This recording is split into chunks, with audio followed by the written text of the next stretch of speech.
Hi, and welcome back to Temple Baptist Church Online Devotion. I'm glad that you're with me today. I'm continuing my look over the course of this month concerning love and what the Bible talks about in love.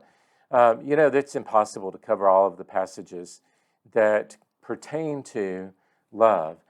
So I've picked out a few, and there are so many there. If you want to know all of those passages, everybody has the internet these days. Basically, you can go to an online concordance and you can put in the word love, and it'll bring up every verse that contains the word love.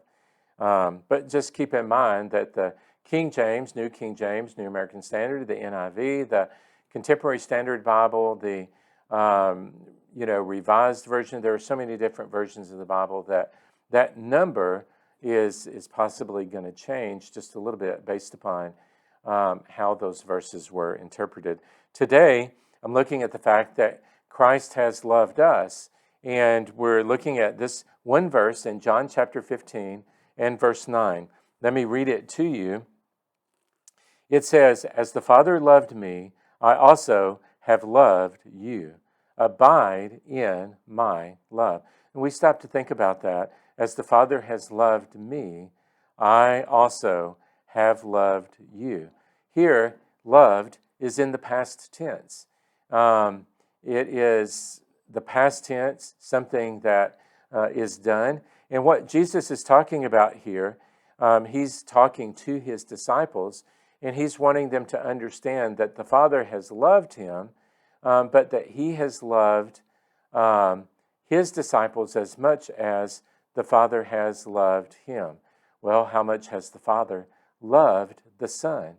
The Father has loved the Son in the sense that the Father has made a plan to exalt the Son above every name, that every name on the earth, below the earth, above the earth, every name, every tongue, every tongue will confess Jesus as Lord.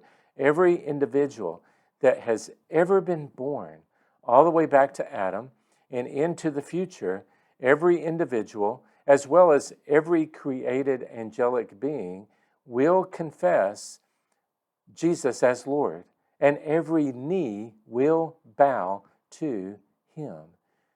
And they will confess that, and they will bow to him, not out of submission in the sense that he overpowers them, but they will make that confession, and they will show that action because they are overwhelmed by the greatness of his love.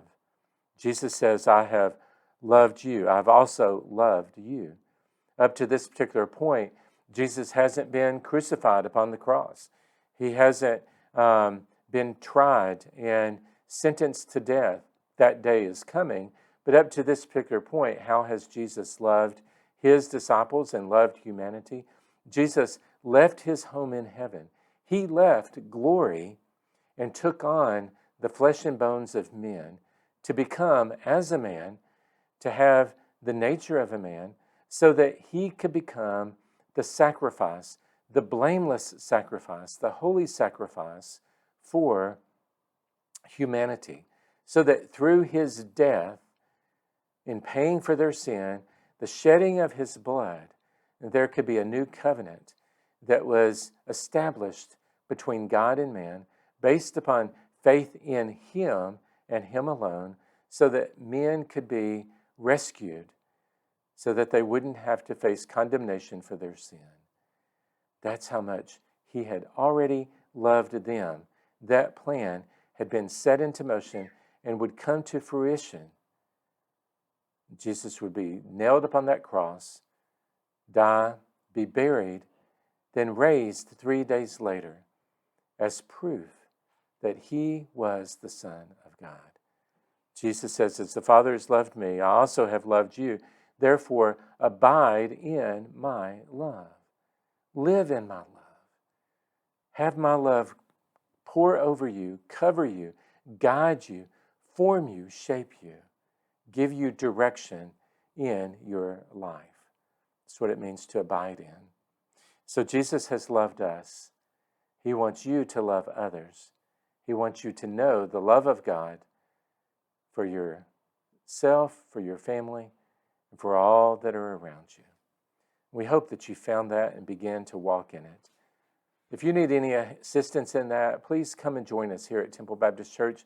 We meet on Sundays at 8 a.m., 10 a.m., and 6 p.m., and we'd love to help you grow in your understanding of Christ's love. God bless you. I hope you return next time as we continue our study. We'll see you then.